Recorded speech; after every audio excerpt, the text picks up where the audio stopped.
నువ్వు జై శ్రీరామ్ అన్నా నేను మాట్లాడను, నువ్వు జై అల్లా అన్నా నేను మాట్లాడను, నువ్వు జై జై బౌద్ధ అన్నా నేను మాట్లాడను, నువ్వు జై జైన వర్ధమాన మహావీరుడు అన్నా నేను మాట్లాడను. ఎందుకంటే అది నీ విశ్వాసం, నేను గౌరవిస్తాను. నేను okay brother, thank you, you can proceed అని చెప్పి నేను వెళ్ళిపోతాను. అంతే. నాలో మతోన్మాదం ఉందా? లేదు.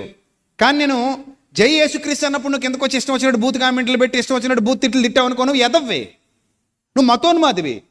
నాలో లేదా బుద్ధి, నీకుందా బుద్ధి? అంతే కదా. నాలో లేదా కుళ్ళు బుద్ధి లేదు, నాకు దుర్బుద్ధి లేదు.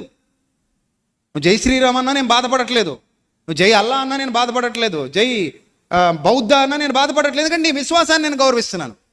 కానీ నువ్వు బోలో క్రీస్తు మహారాజ్కి జై అని నేను అన్నప్పుడు నా కింద నువ్వు వచ్చి బ్యాడ్ కామెంట్లు పెడుతున్నావు. అది నీ మానసిక వైకల్యం, అది నీకున్న ఒక మానసిక జాడ్యం, అది నీకున్న మతోన్మాదం. భారతీయుడిగా నేను అన్ని మతాలను గౌరవిస్తూనే బతుకుతా. నీ విశ్వాసానికి నేను వాల్యూ ఇస్తున్నాను. అప్పుడు నా విశ్వాసానికి కూడా నువ్వేం చేయాలి? భారతీయుడిగా వాల్యూ ఇవ్వాలి.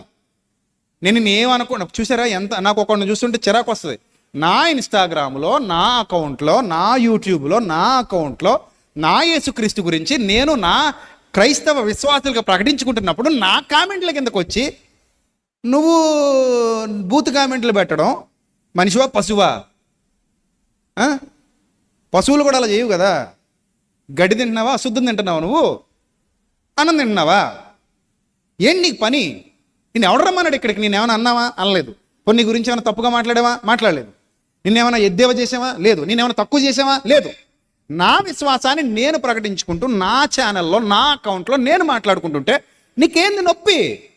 అరే ఇలా ఇంత భ్రష్టు పట్టిపోతుంది సోషల్ మీడియాలో. ఇలా తగలడ్డారు, పట్టించుకోండి, ఆలోచించండి, చట్టాలు చేయండి. ఉత్తిరి తిడుతున్నారు వచ్చి. ఎవరికి కావాలి ఇది? ఏమైనా అంటే రెస్పాండ్ అయ్యారంటే ఒక అర్థం ఉంది. ఏం అనకుండా మాట్లాడడం రైటా? అచ్చోసిన ఆబోతుల్లో రోడ్ల మీద వదిలేస్తున్నారు కొంతమందిని. వాళ్ళేమో మైకులు తీసుకుని ఇష్టం వచ్చినట్టు మాట్లాడుతున్నారు. వాళ్ళని పట్టించుకోవద్దా?